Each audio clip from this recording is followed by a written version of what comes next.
Hi, it's Dwyer, gamblersadvisory.com, a free site, bettingangle.us, a free site. It is August 10th, 2025. My own personal fantasy draft is in 10 days, so as you can imagine, I've been looking at some data. Let's talk about futures action for the National Football League. But first, remember, the opinion you should follow should be your own. Just consider this video to be a second opinion from a complete stranger online. Now, folks, the odds I have are from Bovada. You can look up the site. It's bovada.lv. Right? The Buffalo Bills are the favorites right now to win Super Bowl 60. They're a plus 625. The Baltimore Ravens are a plus 650. The third team are the Philadelphia Eagles, plus 750. The fourth team are the Kansas City Chiefs, plus 800. Let's start with the NFC. In my opinion, and everyone has their own opinions, I'm not trying to follow the consensus. Right? In my opinion, you only have three elite teams right now in the NFC. The Eagles, the defending champions. Right? You're getting them at a plus 750. The Detroit Lions, you're getting them at a plus 1,000. That's 10 to 1. And the Green Bay Packers, you're getting them right now at 20 to 1. In my opinion, the Commanders, who made the conference finals last year, simply don't have the defense. Jaden Daniels is an excellent quarterback, but this coming season he's only going to be a second-year quarterback, and every defensive coordinator in the league has been studying his film. Right? The team also hasn't yet signed Terry McLaurin. He's vital. He's vital. Right? While I'll certainly be taking overs in Commanders games, I doubt they'll have the success that they had last year. I also don't believe in the Minnesota Vikings. Now, again, I'm naming teams who won a lot of games last year, who made the playoffs last year. Statistically, they were dominant. Right? The Vikings, of course, have an excellent defense, but they have a first-year starter at quarterback. And I don't think he was that big a deal at the University of Michigan. Let me pivot here and say I'm not here to diss players, but I am here to give opinions on where they are now. That's the nature of gambling. This is not a fan club website. I'm not sure how well J.J. McCarthy does without Jim Harbaugh as his head coach. So for me, it's a wait and see on this team. Now, Harbaugh believes in him. Harbaugh, the head coach now of the Los Angeles Chargers. Harbaugh believes in him. If the team jumps out the gate 4-0, 5-0, okay, I'll have to reconsider.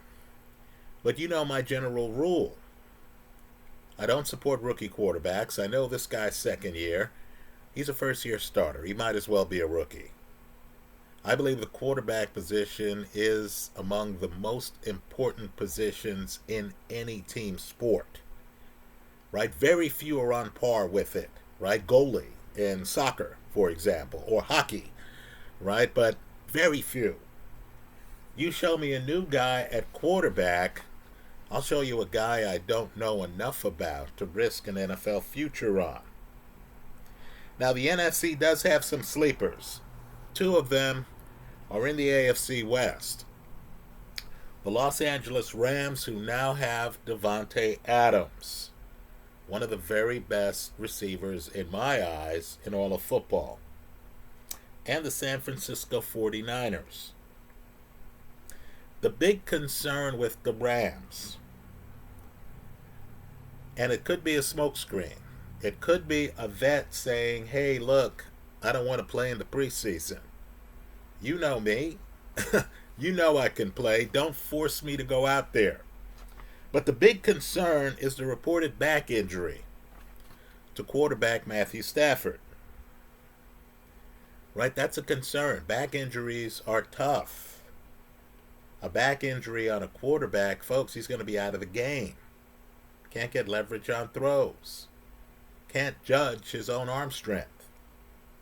But one of the secrets the Rams have is that, in my opinion, right, I don't care what public opinion is. In my opinion, they have one of the best backups in the league. Jimmy Garoppolo led the Niners to a Super Bowl appearance against Pat Mahomes. Had a lead. If he hits Emmanuel Sanders on a bomb, folks, the Niners win that game. Garoppolo also, if you dig into the records of starting quarterbacks, the win-losses in games in which they started, right? Garoppolo has one of the best records in the league. Now, sure, he's fragile. Sure, he gets hurt. No question about that. But if he needs to spell Stafford for a month, he can. Right? Let me also say now, the Niners are rebuilt. Their defense, and they have Salovak, the defensive coordinator, who had a cup of coffee with the Jets. Right? But their defense is going to have to show that it's still an elite unit. It was not last year. Now let me say, opinions on quarterbacks draw a lot of heat and criticism, right? Cam Newton got into a big argument with Ryan Clark on social media, well, on network TV, when Cam said that he didn't feel that Jalen Hurts was a top 10 quarterback in the league. Let me just say, Cam Newton's one of the few guys I listen to. He's one of the few guys who I like his judgment. Right? Well, let me just say, I believe Brock Purdy is one of the elite quarterbacks in this league. I know that's not a popular opinion. Now, the Niners have other problems. Brandon Ayuk, is he ready to play? Deebo Samuels, of course, is a commander. Right? They have Christian McCaffrey back. Let's just say the Niners, to me, are a sleeper. They are overpriced at plus 1,600 right now. Right? But I do believe the Niners are one of the few teams that aren't elite who have a shot at winning the conference. Let's name one more in the NFC, and that's the Tampa Bay Buccaneers. In my eyes, here's another opinion that might not be popular. Baker Mayfield is entering the golden part of his career. The Buccaneers are one of the few teams in the league last year to score over 500 points when they had 10 wins. The key for them is health, because they have some older players who are starting to break down. Right? Mike Evans is crucial for this team's success. He missed several games last year. Chris Godwin missed games last year. Those guys are not getting any younger. Now let's pivot here and name some teams who I don't believe are sleepers, who I'm not going to put money on until the team actually shows me something. And by showing me something, I don't mean a great opening week. I don't mean a game where the other team gives it away, the other quarterback throws 3 or 4 picks, running backs are coughing up the football, some defensive lineman is jumping offside on 3rd and 10. No. These teams are going to have to win some games. They're going to have to look qualitatively different. And I know some of these teams are popular. A team I don't believe is a sleeper are the Chicago Bears. Their quarterback, and I do think this guy has a lot of talent, but I also think the timing's bad here. Their quarterback, Caleb Williams, is a second-year quarterback. Right? And he's learning a brand new system. Continuity matters in this league. right? The fact that Pat Mahomes has been with Andy Reid for several seasons matters, right? The game's on the line. I don't want the quarterback back there thinking, gee, what does this play mean? Gee, you know, do I know this part of the playbook, right? Also, the team, for all the hype, only had 5 wins last year. Let me name an interesting team. This team had 10 wins last year, the Seattle Seahawks. But this team had a new quarterback, Sam Darnold. And Sam is hot or cold, isn't he? He looked great last year. Until you got to the games at the end of the season. Then he fell apart. The other problem I have with Seattle are the other teams in the division. Right? Sean McVay has been to multiple Super Bowls. So has Kyle Shanahan. Right? It's a problem because those two teams have high variance. Right? You're telling me a young coach with a new quarterback. I'm not completely buying it. Nor am I buying it with Arizona, a team with promise, but not enough promise for me to bet on the team. Right? So let's just say Seattle and Arizona, for me, are outside the rope. Let's talk about the AFC. The team with the inside track in the AFC are the favorites to win the Super Bowl next year, the Buffalo Bills. Now let me just say this flatly. There are stronger teams in the AFC. But this is a situational type play. Right? Teams like the Ravens face headwinds from other teams in their own division. By contrast, Buffalo, and you don't want to play Buffalo in January. Right? Buffalo has, the Jets. I'm not a big believer in Justin Fields. They have the Patriots, young quarterback, too young. Right? You have Miami. It seems to me that things are coming apart in Miami. Right? If Buffalo just plays Buffalo football, and this is crucial for them, they should win the division. They need to get the 1 or 2 seed in the conference. If they don't, they're toast. I don't think their defense is good enough. Right? Just calling it as it is. You hear the siren in the background. By the way, that's organic. But let me just say, Buffalo, if they stay healthy, if the reigning MVP just plays up to his potential, Buffalo's in the best position to win the conference. Let me say this. In my opinion, the division that will create the most problems for the other teams in the conference will be the best division in football, as I see it, and that's the AFC West. Right, folks? The Chiefs have won 3 straight conference titles. Now, I didn't think they were legitimately a 15-win team last year. But let's just say, Pat Mahomes, the last time he wasn't in the Super Bowl was 4 years ago. The Chiefs are really a defensive team. That's the theme of the division.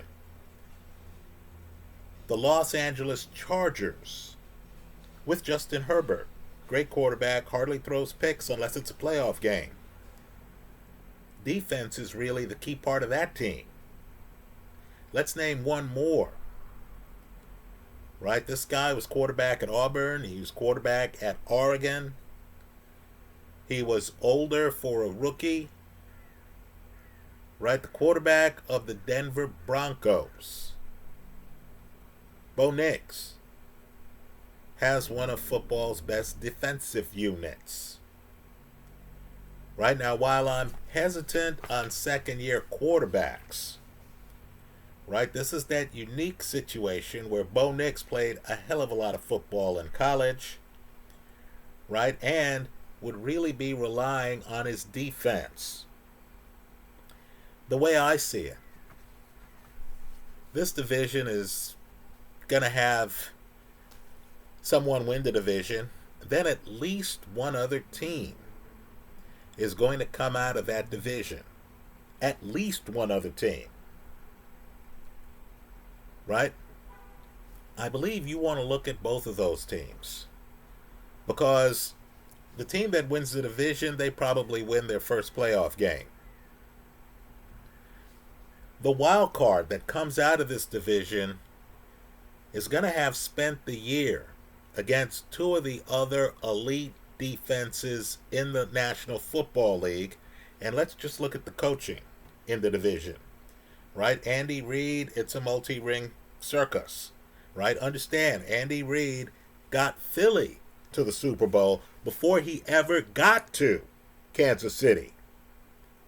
Understand, Sean Payton, of course, has won a Super Bowl. Understand, Jim Harbaugh got to a Super Bowl with Colin Kaepernick. You're talking about three of the best coaches in the league with three of the best defenses in the league. When we look on this list of the odds, I need for people to understand that Denver is going off at 35-1. Let me repeat that. Denver is going off at 35-1. The Chargers are going off at 28-1. I believe those teams, KC, is getting longer odds than Buffalo, the Ravens, and the Eagles. They're going off at 8-1. I believe you want those three teams as part of your betting portfolio. Let me just say, most of the public is focused on the AFC North. Folks, Joe Burrow and the Bengals simply don't have the defense. Right? Understand, I've just named some of the best quarterbacks in the league. Right? Pat Mahomes, he has a defense. In fact, they're better off on defense than they are on offense. Justin Herbert, he has a defense. Right? I'm not saying Joe Burrow's not an elite quarterback. He is. He doesn't have a defense. How's he going to compete with these teams?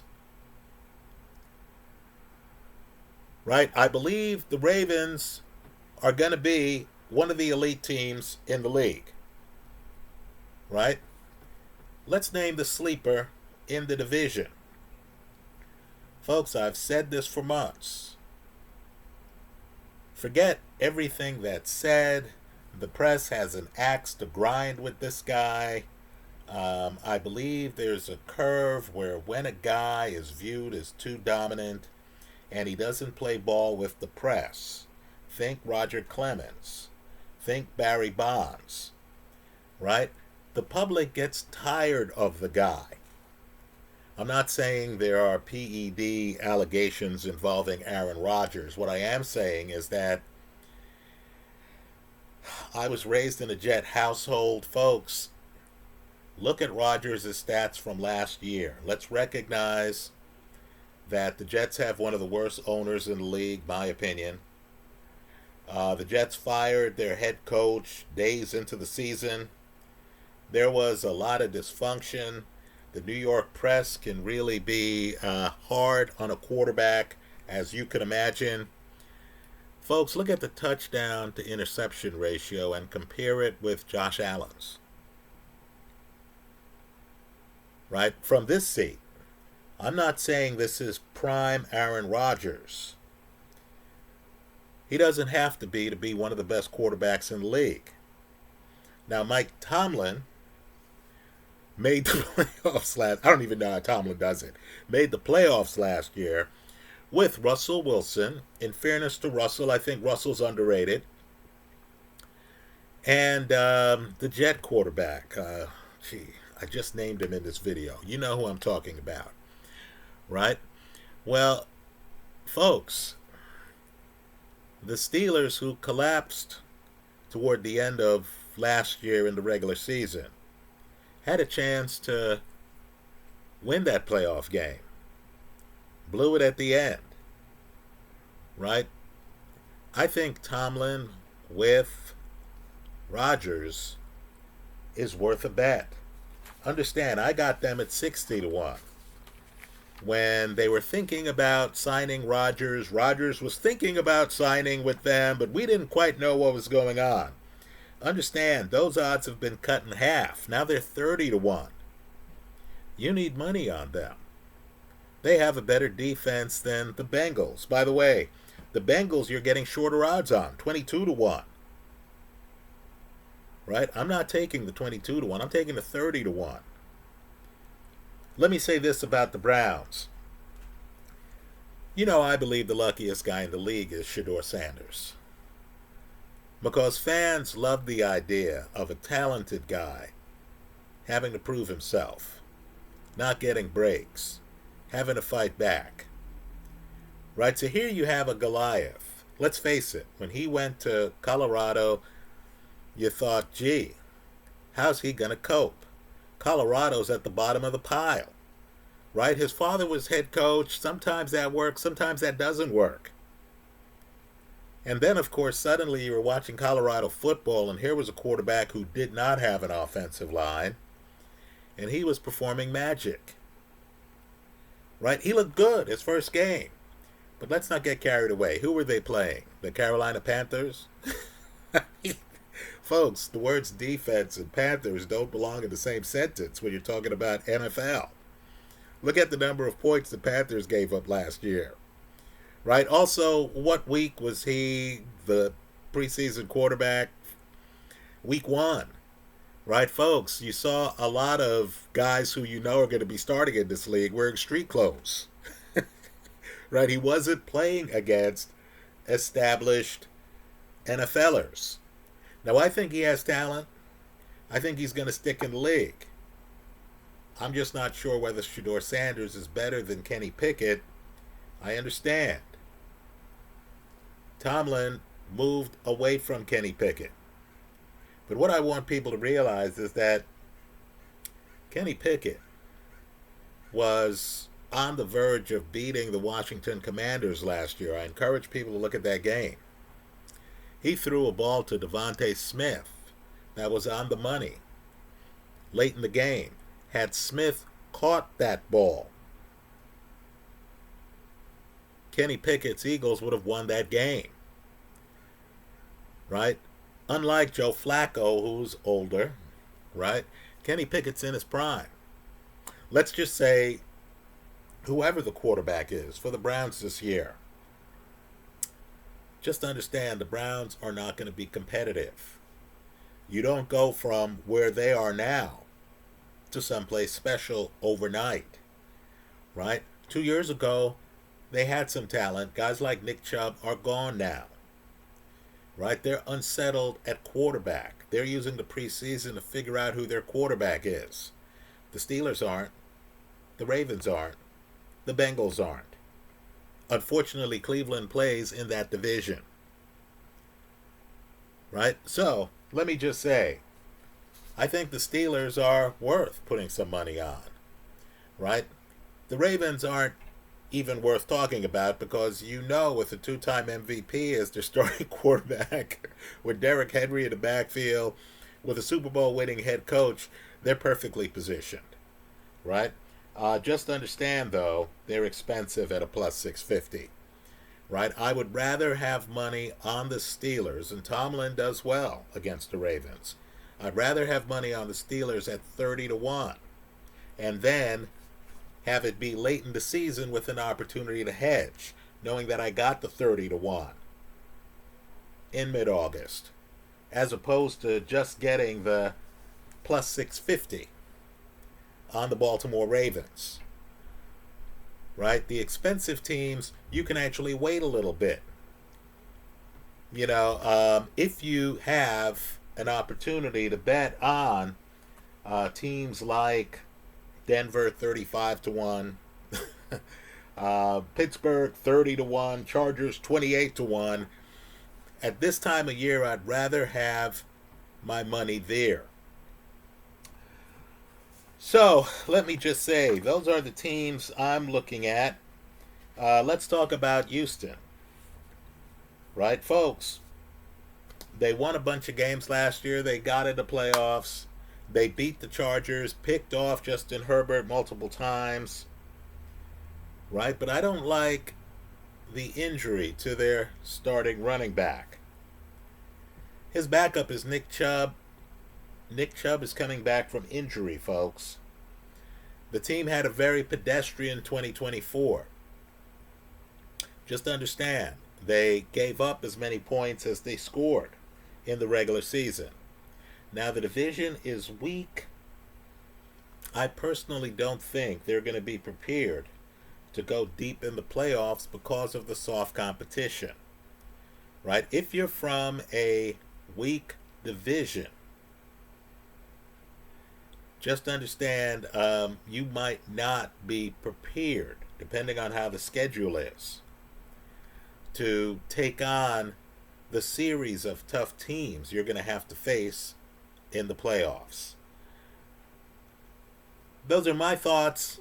Obviously, for strategic futures bettors, you're already hedging the minute a team makes the playoffs. If you're one of those and you realize that Houston division is very weak, one of the weakest in football, you might want to consider that and say, hey, let me get some odds here, and then let me start hedging. Let me point out that Houston right now is going off at 33-1. Those are my thoughts. Let me hear yours in the comments section of this YouTube video. Thanks for stopping by. We'll update this as the season goes along. I'm sure there'll be injuries. I'm sure there'll be surprise players. I'm sure there'll be things that happen that will cause us to reassess. But right now it's early, and you know my thoughts. Let me hear yours in the comment section of this YouTube video. Thanks for stopping by.